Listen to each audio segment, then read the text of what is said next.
I'm here today to connect with like-minded people in a similar field, to feel inspired and find out a wee bit more of what's happening in Scotland.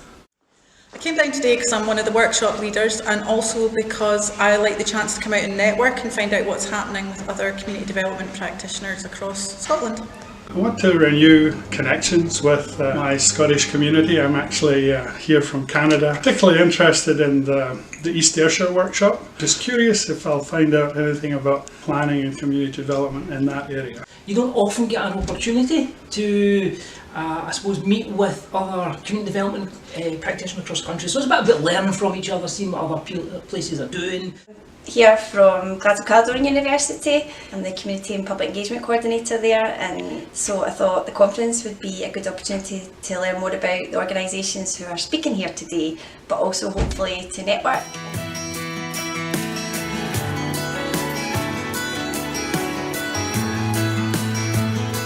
Could everybody just kind of take your left hand and just stretch it up as far as you can above your head, and then just close your fingers like that tight and just say, community workers of the world, unite.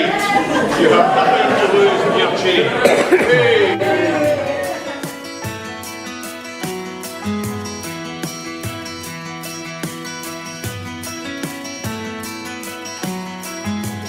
Regeneration is a mystery, not a puzzle. There are some folk, some unnamed civil servants and statisticians that think if we just get a little bit more information, if we just get it down to the right little data zones, the whole jigsaw will become a clear picture and we will have the answer. This is not true.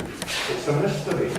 You know that some mysteries do get solved. Sometimes in your work, through a bit of creativity, a bit of happy accident, a bit of serendipity, as well as other stuff, things work.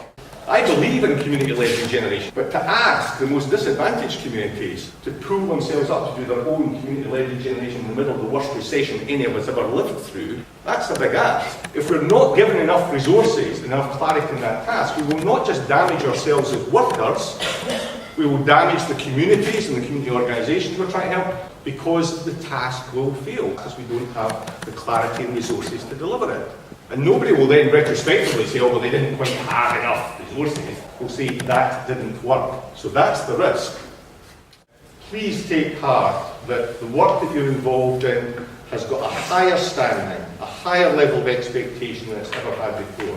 This is a great opportunity. You have a responsibility yourself to take that opportunity seriously, to identify what the task is you're being asked to do, whether you have the adequate resources to do that task, and if you don't, tell your manager what it is that needs to be done, what can be done, how that will help, and what resources you need to do that.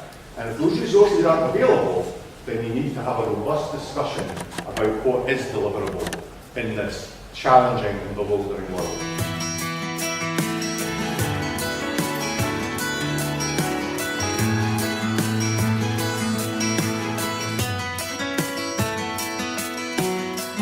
Start of my learning journey today was actually signing up for the workshops, and just by reading the workshop titles it triggered a whole load of thoughts for me. The workshop was a disability workshop, and it's helped me see with different eyes, different perspectives on disability, and I had no idea of the extent that the inequality and how disabled people are suffering unfairly, the burden of inequality as well. So the Getting Connected project is a group of communities that have got together to support their own community. I thought that is really brilliant the way they're working, and the impact, the success and the impact it's made to the community. I'm in workshop 2. I found it really interesting because I'm just 6 weeks into my first year at Glasgow University, community development degree. So it's been really helpful for me to see how other communities work compared to the one that I volunteer in at the minute. I was in a workshop with Glasgow Disability Alliance, which was really inspiring and also very interesting, thinking about accessibility in its widest and broadest context. So it's really made me challenge my thinking about community engagement. What does accessibility mean for people with a disability. That can be everything from how materials are produced, how you ask questions, how do you facilitate people coming to a meeting, how do you make adequate provisions for somebody at a meeting. And these are questions that I haven't heard being asked before, and so if they're new to me, they're also going to be new to the community groups that I'm working with. And I think that's a huge issue that is really not being explored at the moment in our sector. So got some ideas about changing that already, so it's been very interesting.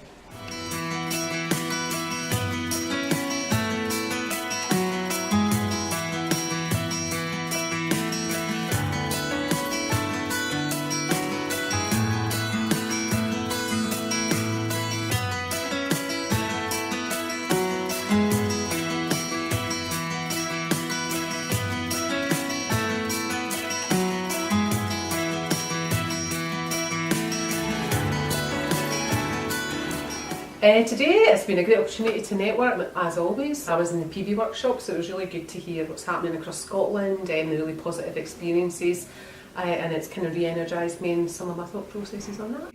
Community development workers are still very much around, still very lively, working in all sorts of places, trying out new ideas, and not going to go away anytime soon. So what did I get out of today? I got an opportunity to talk to people from all over Scotland about the different projects that they're doing and how successful they've been, and also kind of some of the pitfalls and traps that you fall into doing kind of community development work. I think that there are some real opportunities with the growing focus on community benefits in public procurement. I think there's real opportunities out there. We need to grasp those, and I think that the SCDN can help facilitate some of that.